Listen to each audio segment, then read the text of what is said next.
그러니까요. 얼마나 힘든 과정인데 그거를 산모 혼자서 막 목소리가 떨리네요. CR도 안 먹힐 것 같아. MZ세대에 걸맞는 그 여성상이 아닌가. 앞으로 이런 여성상이 점점 더 늘어났으면 좋겠네요. 이게 허밍하는 부분이 있어요. 최송화 선생님이. 네. 여전히 음치네요. 안녕하세요, 닥터 인사이드입니다. 구독과 좋아요, 댓글과 알림 설정까지 부탁드리겠습니다. 오늘은 건주쌤이 빠졌죠? 네, 좀 허전하지 않습니까, 여러분? 저희가 아무래도 코로나 시국이지 않습니까? 네. 코 시국에 맞춰서 당분간은 2명이서 좀 네. 촬영을 하려고 합니다. 여러분도 양해 잘 부탁드리겠습니다. 자, 그러면 스리생 시즌2 5화 리뷰 시작하겠습니다.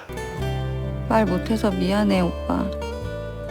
사귄 건 작년 여름부터. 헤어졌어. 내가 헤어지자고 했어. 나 아픈 거 준환 오빠는 몰라. 그리고 앞으로도 몰랐으면 좋겠어. 익준이가 결국은 자기 여동생이 준환이랑 사귀는 거를 알게 됐네요. 저는 미리 알았을 줄 알았거든요. 네. 근데 이 통화를 통해서 알게 됐네요. 사실 이전에 시즌 1에서도 많이 나왔지만 이익준 선생이 오지랖은 넓지만 눈치는 없는 걸로 여러 장면에서 이미 노출이 됐기 때문에 아마 지금 처음으로 알았을 거라고 저는 생각이 들고요. 눈치는 좀 없었죠. 네. 네. 준범쌤도 남매잖아요. 네네네. 근데 만약에 준범쌤의 누나가 뭐 자기 절친이랑 사귀는 거를 알게 됐다. 네. 그러니까 이런 상황이면 어떨 것 같아요? 사실 저희는 그런 교류를 별로 하질 않아요. 일단은 하질 않는데 만약에 제가 익준이의 입장이었다면은 좀 아쉽지 않았을까? 만약에 헤어졌다는 얘기를 들었을 때. 그쵸, 그쵸. 왜냐면은 그 친구 자체가 1등 신랑감 아닙니까? 1등 신랑감이라고 저는 네. 생각합니다. 준환이 정도면. 그리고 여동생이 예전에도 얘기를 했지만 결혼 안 하겠다라고 얘기를 한 적이 있거든요. 상처받아가지고. 그래서 결혼 안 하기로 했던 여동생이 그런 남자친구가 있다면은 두 팔 벌려 환영이지 않을까. 어제 응급실로 들어온 6006호 최현숙 환자 새벽에 간성혼수 와서 관장했습니다. 38도 6으로 체온 더 올라갔고 황달 수치 안 좋습니다. 아무래도 내일 MRCP 하고 암 때문에 담관이 늘어난 게 보이면 PTBD 진행하자. 네, 지금 황달 수치가 매우 안 좋아요. 예, 암이 담관에 침범해서 막고 있는 것 같습니다.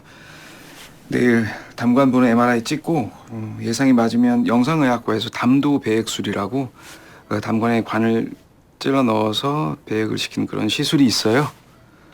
그 시술을 하셔야 할 수도 있습니다. 영상학과 얘기가 드디어 나오네요. 영상학과 얘기 나와서 뿌듯하긴 합니다만 네. 환자분의 상태는 좀 안 좋으신 것 같아요. 간성혼수 사실 인턴을 돌았던 대부분의 의사들은 아마 한 번쯤은 경험해 봤을 환자일 겁니다. 그렇죠. 네. 관장 특히. 맞아요. 이게 응급이기 때문에 한두 시간에 한 번은 무조건 에네마, 그냥 관장을 해줘야 되거든요. 네, 맞아요. 워낙에 이제 혈중에 암모니아 수치가 높다 보니까 그게 나중에 브레인 데미지까지 일으킬 수 있어서 암모니아 수치를 떨어뜨려 줘야 되는 그런 환자였던 것 같습니다. 그리고 관장도 이게 핑거로 하는 에네마가 있고 네. 약으로 하는 게 맞아요. 있는데 근데 네. 특히 약간 핑거로 하는 게 가장 기억에 남죠. 그렇죠. 예. 직접 다 이렇게 긁어내는 거. 예, 그 환자분한테 꼭 필요한 시술이지만 그 인턴에서의 힘들었던 기억으로 남아있네요. 어찌됐든 이 케이스는 영상학과에서 한번 설명을 해주셔야 될 것 같은데요. 그러니까 지금 네. 간암이 점점 커져서 담관을 막은 것 같아요. 네. 그러니까 정상적으로도 간에서 담즙이라는 걸 만들어내서 담관을 통해 내려가는데 그 길을 암이 막아버린 거죠. 그러면은 이제 그 담도가 늘어나게 됩니다. 그러면 이걸로 인해서 이제 담관염이 네. 생기게 되는 거고 그 늘어난 그 담관에다가 저희가 영상학과에서 관을 꽂아서 네. 거기로 담즙을 빼내는 거죠. 그렇게 맞아요. 하면은 담관염도 좀 호전이 될 수가 있고 증상도 호전될 수가 있거든요. 우리 석형이 얼른 좋은 짝 만나서 재혼하는 게 내 행복의 마지막 퍼즐이야. 괜히 이번에도 석형 인생에 끼어들어 애들 힘들게 하지 말고 혼수부터 며느리 구박하기 시작해서 너 나중에 각서까지 쓰게 했잖아.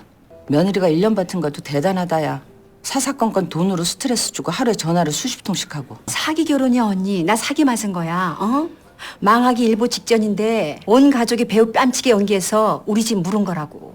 아이고 우리 석형이 어머님이 기가 엄청 세시네요. 근데 그 의사 어머님들 중에 약간 이렇게 극성 맞으신 분들이 있는데 좀 약간 그 중에 상위 티어이신 것 같아요. 상위 티어입니다. 요 정도까지 되려면은 사실 웬만한 사람들은 여기 시집 가기가 힘들 것 같아요. 그리고 일종의 약간 정략 결혼을 꿈꾸셨는데 그게 약간 무산되니까 맞아요. 약간 그래서 사기당했다고 약간 이렇게 생각하시는 맞아요. 것 같아요. 같아요. 사실 주변에 보면은 저희 그 의사 친구들도 보면 이렇게 좀 막강한 시어머니, 자기 어머니가 이렇게 막강한데 어떻게 자기의 어떤 고집으로 결혼을 밀어붙여서 결혼에 골인한 친구들이 있지 않습니까? 있죠. 또 가끔 있어요. 가끔. 근데 네. 그런 친구들이 결국 가족끼리 불화나 이런 것들 때문에 맞아요. 많이 힘들어하고 예후가 좀 좋지 않았던 경우가 꽤 있어가지고 그런 집은 또 명절에 아예 안 모인대요. 결혼 후에 약간 이 고부 갈등이 너무 힘들면 유지하기가 쉽지 않을 것 같아요. 사실 뭐 윤수쌤도 그렇고 저도 그렇고 결혼을 했는데 하다 보니까 정말 단순히 둘만의 관계뿐만 아니라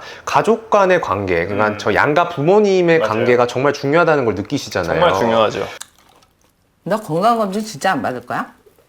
아, 누굴 힘들게 하려고 그래? 너 아프면 괜히 애들만 고생이야. 아이고, 우리 애들이 뭐 신경이나 쓰겠어. 응? 그냥 전화 한 몇 통하고 말겠지. 나이 들면 아픈 거고, 아프면 죽는 거지 뭐. 응? 알고 죽으나 모르고 죽으나 매 한 가지야. 그냥 이렇게 모르고 살다가 죽을란다. 인생에 아무런 미련이 없다. 저희 채널이 사실 근본이 건강검진 저희 채널이지 않습니까? 검진으로 저희 구독자분들께서 많이 구독을 눌러주셨죠. 건강검진의 중요성 한번 얘기를 해주셔야 돼요. 아, 그럼요. 뭐 가족들이 뭐 전화나 하고 말지 약간 이렇게 말씀을 하시는데 사실 가족들이 만약에 아버지가 암에 걸렸다. 그것도 말기암이다. 이러면 정말 심적인 경제적인 고통이 상당하거든요. 맞아요. 근데 그러기 전에 1년에 한 번씩 주기적인 검진만 해주셔도 적절한 시기에 암을 딱 잡아내서 치료가 가능하면은 그만큼 가족분들의 고통도 줄어들고 의료비도 절감되고 정말 모두에게 이로운 거기 때문에 1년에 한 번씩은 꼭 정기 검진을 좀 받아주시는 게 좋습니다. 그래서 여러분들은 건강검진을 통해서 꼭 건강을 좀 잘 챙기시고 저희 채널에 이런 유익한 영상들이 많거든요. 많죠. 사실은 이 정도면 국가에서 저희 건강검진 홍보 대사 정도는 해주셔. 자, 사모님 다 됐습니다. 자, 조금만 더 힘줄게요. 자, 남편분 오셨어요? 자, 마지막으로 힘.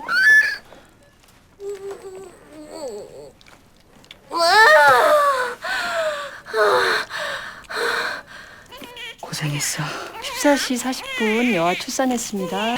남편분 빨리 아기 촬영하셔야죠. 남편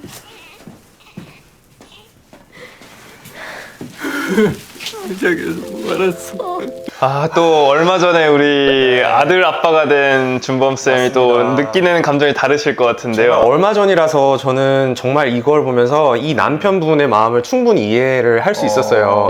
왜냐면은 그 윤수쌤은 아직 없으니까 잘 모르실 것 같은데 이렇게 출산을 할 때 그 아기에 대한 걱정보다 오히려 와이프, 제 산모에 대한 걱정이 더 많이 되거든요. 왜냐면 요즘 의료가 많이 좋아지긴 해서 어떤 그 산모가 예전만큼 그렇게 위험하거나 한 경우는 적지만 그래도 정말 드물게 뭐 양수색전증이라든지 이런 경우로 좀 문제가 되는 위험한 산모가 위험해질 수 있는 경우가 있잖아요. 그래서 저도 막 이렇게 아기 막 출산하고 그럴 때 막 기도를 했었던 것 같아요. 정말 아기도 물론 중요하지만 정말 제 아내가 별 문제 없이 좀 무사히 건강하게 출산을 할 수 있기를. 그리고 좀 너무 아쉬웠던 게 저희 지금 코로나 시국이지 않습니까? 그래서 그 탯줄을 자르기 전까지는 입실이 안 됐어요, 남편이. 탯줄 자를 때까지 못 들어갔어요? 못 들어갔어요. 제가 갔던 병원은 그랬거든요. 그래서 진짜 이 출산의 모든 과정을 남편 없이 오롯이 산모 혼자서 견뎌냈어야 됐던 거예요. 그렇구나. 그래서 저는 그 점이 지금도 너무 미안하고 그런 좀 안타까운 마음이 있었는데 어찌됐든 지금은 출산을 잘 해서 다행히 좀 잘 있는 상태이고요. 그럼 탯줄 자른 다음에 바로 들어갔어요? 아니요, 저 같은 경우에는 코로나 결과가 나오기 전에 좀 어떻게 응급으로 이렇게 출산을 하게 돼가지고 탯줄도 못 잘랐어요. 아, 그래요? 네, 그래서 너무 좀 아쉽습니다. 그러니까 나중에 본 거네요, 아기를 맨 처음에 영상 통화로 봤어요. 코로나가 낳은 약간 그런. 네. 코로나라도 사실 남편 들여보내주는 건 해줘야 될 것 같아요. 맞아요. 이게 평생에 한 번 있는 건데 그러니까요. 얼마나 힘든 과정인데 그거를 산모 혼자서 막 목소리가 떨리네요. 되게 감동. 약간 좀 약간 미안한 마음도 들고 그런가 봐요. 미안한 마음도 있고 이 시점을 빌어서 너무 제 아내한테 고맙다는 말 전하고 싶네요. 난 결혼하면 안 되는 사람이야. 왜? 우리 집 몰라? 또 누구 인생을 망치려고? 또 그러실 거야. 우리 엄마 안 바뀌어.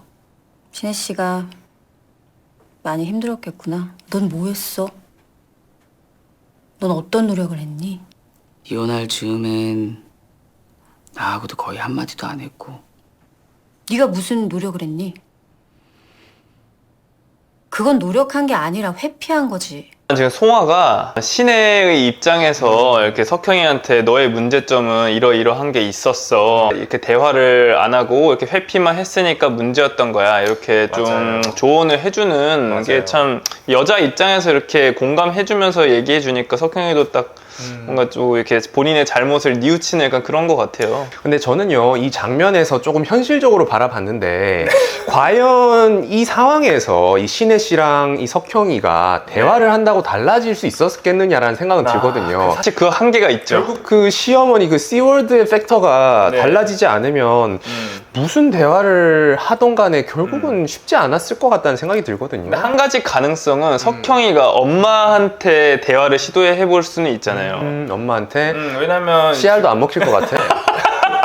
그 엄마 아까 봤잖아요. 그 씨알도 안 먹히는 엄마인데. 사실 이런 어머니들은 사실 안 바뀌는 게 맞긴 합니다. 현실적으로. 절대 안 바뀌어요. 그럼 어떡하지? 아무래도 KTX는 못 탈 것 같은데. 네. 겨울아, 너가 앞에 타. 네. 기사님 실시다 나온 게 아니고 갑자기 나오신 거라 좀 피곤하실 거야. 너가 옆에서 기사님 안 졸리게 계속 껴면서. 알았지? 네, 알겠습니다.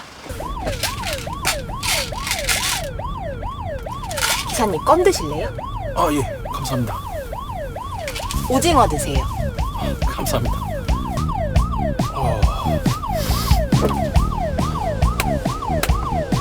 기사님, 휴게소 잠깐만 드릴게요.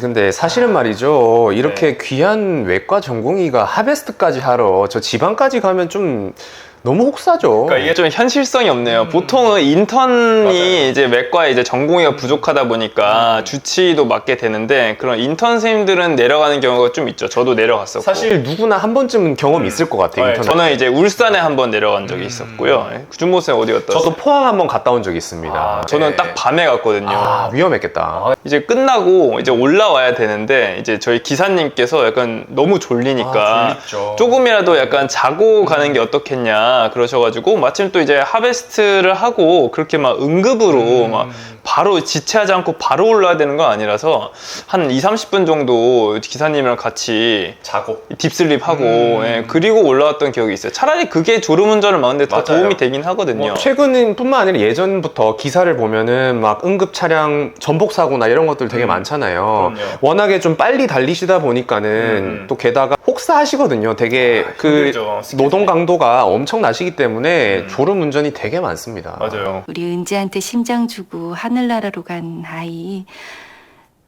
그분 가족분들에게 꼭 전해주세요. 법으로 안 되는 거 잘 아시잖아요. 어느 분인지 알려드릴 수 없고 저도 잘 모릅니다. 작은 금액이지만 그분 이름으로 기부했습니다.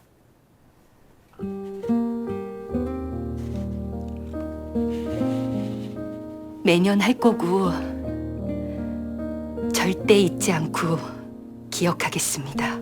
그 장기 기증 하신 분의 그런 신원이나 이런 것들은 사실 법적으로 알리는 게 금지가 돼 있죠. 예, 맞아요. 기증을 해주신 분들이, 그러니까 이런 되게 아름다운 경우지만, 간혹 이제 수혈을 받으신 가족분들에게 뭔가 요구를 할 수도 있고, 금전적으로 그렇죠. 네, 뭐 이런 요구를 할 수도 있기 때문에 법적으로 이제 서로 알 수 없게끔 이렇게 만들어 놨더라고요.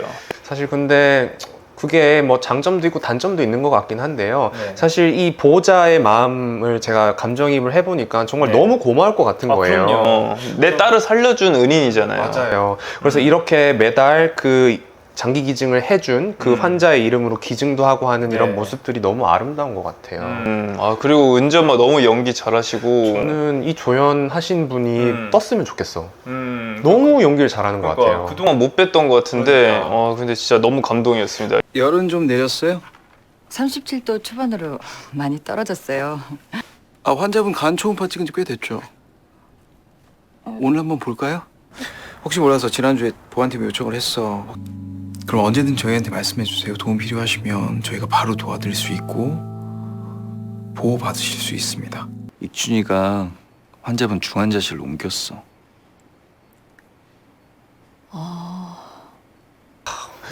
익준이 멋있지 않아요? 너무 세심하고 네. 이거 진짜 수술도 잘한다고 나오지만 이거 환자의 모든 부분을 다 케어하고 뒤에서 이걸 다 미리 CQC도 불러놓고 환자한테 의사도 맞아요. 물어보고 모든 조치를 다 해놨다는 게 와.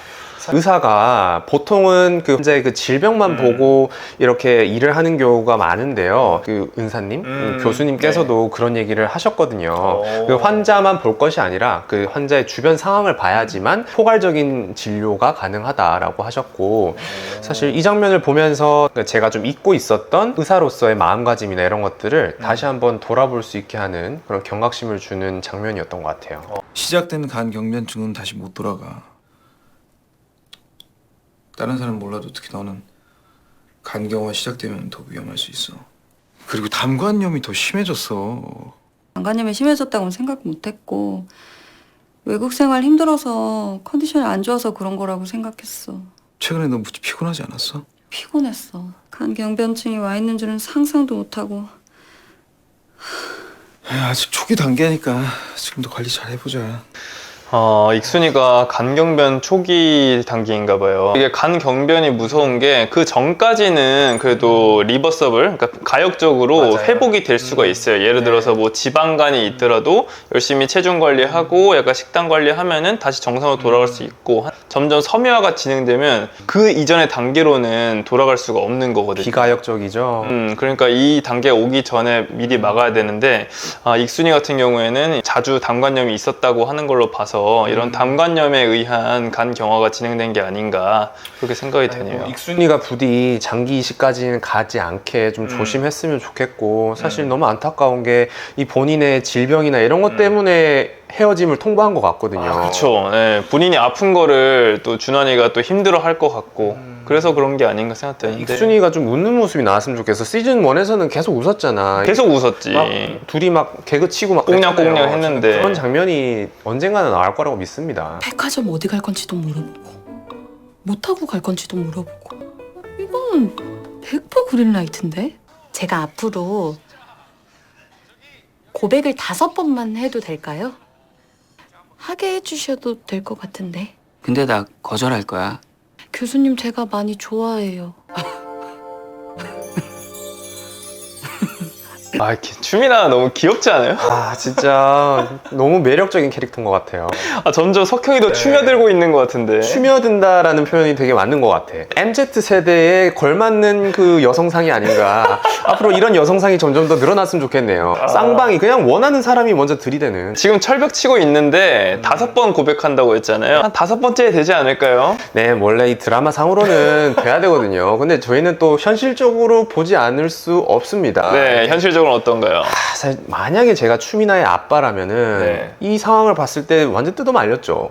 그러니까 결혼을 한다면. 뭐 연애까지는 오케이. 근데 이 사람들이 이제 나이도 어느 정도 찬 사람들이고 그쵸. 네. 결혼을 전제로 할 텐데 내 딸이 왜 굳이 그 시월드에 들어가면서 이렇게 구박을 받으면서까지 이 결혼을 해야 되냐, 나는 그런 생각이 들거든요. 시어머니가 싫어하는 여성이죠. 왜냐하면 학자금 대출 이제 갚았고 이제 갚았지. 예, 집에 돈도 없고. 전 며느리보다 오히려 상황이 안 좋죠. 전 며느리는 대한민국의 탑 10의 현금 부자인 줄 알고 결혼을 시킨 거였고, 네. 지금 여기 이제 속초에서 민박집을 하고 계시다고 하셨고. 요즘 속초 민박 괜찮은데?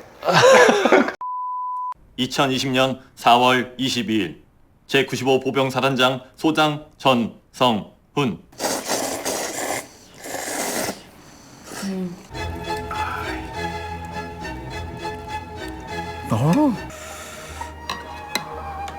아빠, 병원에도 계약이 있어? 그럼 병원에도 계약이 있지. 새로 오는 친구들 많아? 엄청 많아요. 인턴 선생님, 전공의 선생님 얼마나 많은데.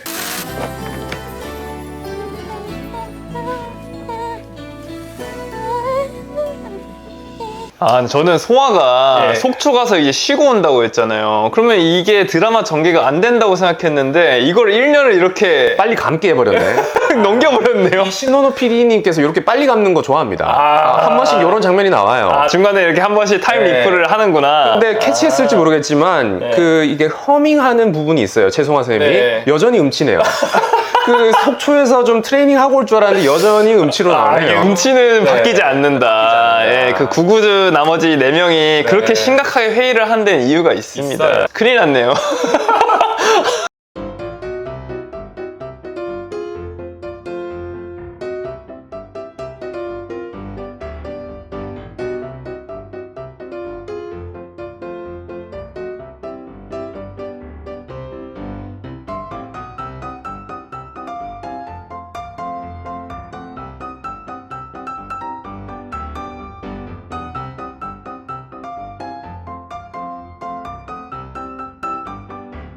진짜 다음 예고편이 엄청 기대되지 않아요? 아, 저는 이 다음 화에 할 얘기가 되게 많을 것 같은데요. 되게 많아요. 사실 처음으로 나온 얘기가 이제 3월 달이 돼서 인턴 레지던트가 처음으로 이제 자기의 일을 시작하게 되는 장면이 나오잖아요. 네. 사실 그게 우리가 엊그제 같습니다. 아, 그러니까 그게 벌써 한 7, 8년 됐나요? 예. 인턴 같은 경우에는 그 전까지는 글로만 배우다가 실제로 이제 술기나 이런 것들을 해야 되기 때문에 서툰 게 당연하거든요. 어리버리하죠. 네. 제가 생각해도 인턴 때는 너무 어리버리했어요. 했어요. 또 매달 바뀌다 보니까 매달 해야 되는 일들이 바뀌잖아요.